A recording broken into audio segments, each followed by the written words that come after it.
ಲೋಕಾಯುಕ್ತ ಅಧಿಕಾರಿಗಳು ದಾಳಿ ಮಾಡಿದ ಪ್ರಕರಣಕ್ಕೆ ಸಂಬಂಧಪಟ್ಟಂತೆ ಇನ್ಸ್ಪೆಕ್ಟರ್ ಹಾಗೂ ಇಬ್ಬರು ಕಾನ್ಸ್ಟೇಬಲ್ ಸೇರಿದಂತೆ 7 ಜನರ ಮೇಲೆ ಎಫ್ಐಆರ್ ದಾಖಲಾಗಿದೆ.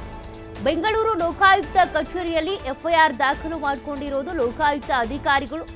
ಇನ್ಸ್ಪೆಕ್ಟರ್ ಎವಿ ಕುಮಾರ್ ಎ1 ಆರೋಪಿಯಾಗಿ ಎಸ್ಬಿ ಕಾನ್ಸ್ಟೇಬಲ್ ಉಮೇಶ್ ಹಾಗೂ ಮತ್ತೊಬ್ಬ ಕಾನ್ಸ್ಟೇಬಲ್ ಅನಂತ್ ಮೇಲೆ ಎಫ್ಐಆರ್ ಅನ್ನು ದಾಖಲು ಮಾಡಿಕೊಂಡಿದ್ದಾರೆ ಪೊಲೀಸರು. ಅಂದ್ರೆ ಈ ಸಿವಿಲ್ ವ್ಯಾಜ್ಯಗಳಿಗೆ ಸಂಬಂಧಪಟ್ಟಂತೆ ಈ ಪೊಲೀಸರೇನಿದ್ದಾರೆ ಮಧ್ಯ ಪ್ರವೇಶ ಮಾಡಿ ಕಡಿಮೆ ಬೆಲೆಗೆ ಮನೆ ಮಾರಾಟ ಮಾಡಿ ಅಂತೇಳಿ ಬರ್ಕೊಡಿ ಅಂತೇಳಿ ಒತ್ತಾಯಿಸಿದ್ರು ಅನ್ನುವಂಥ ಆರೋಪ ಕೇಳಿಬಂದಿತ್ತು.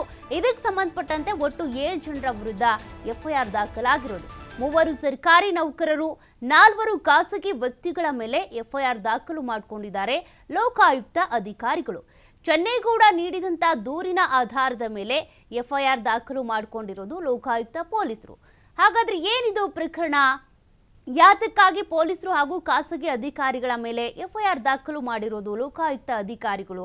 ಅದ್ರ ಬಗ್ಗೆ ನೋಡ್ತಾ ಹೋಗೋದಾದ್ರೆ, ಕಳೆದ ವಾರವಷ್ಟೇ ಅನ್ನಪೂರ್ಣೇಶ್ವರಿ ಠಾಣೆ ಮೇಲೆ ಲೋಕಾಯುಕ್ತ ಅಧಿಕಾರಿಗಳು ದಾಳಿ ಮಾಡಿದ್ರು.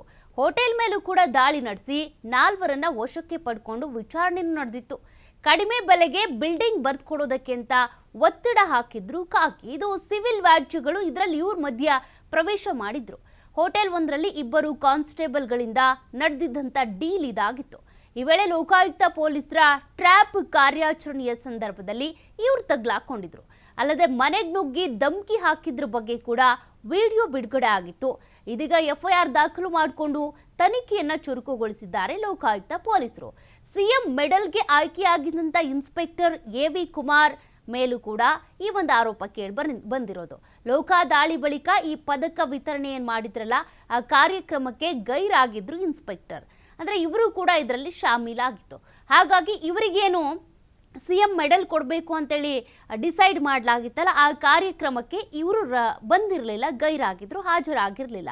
ಈ ಕೇಸಿಗೆ ಸಂಬಂಧಪಟ್ಟಂತೆ ಲೋಕಾಯುಕ್ತ ಅಧಿಕಾರಿಗಳು ಮಾಹಿತಿ ತಿಳಿತಾ ಇದ್ದಂತೆ, ಒಂದು ಕಂಪ್ಲೇಂಟ್ ಬರ್ತಾ ಇದ್ದಂತೆ ದಾಳಿ ನಡೆಸಿದ್ರು ಹೋದ ವಾರ ಅಷ್ಟೇ.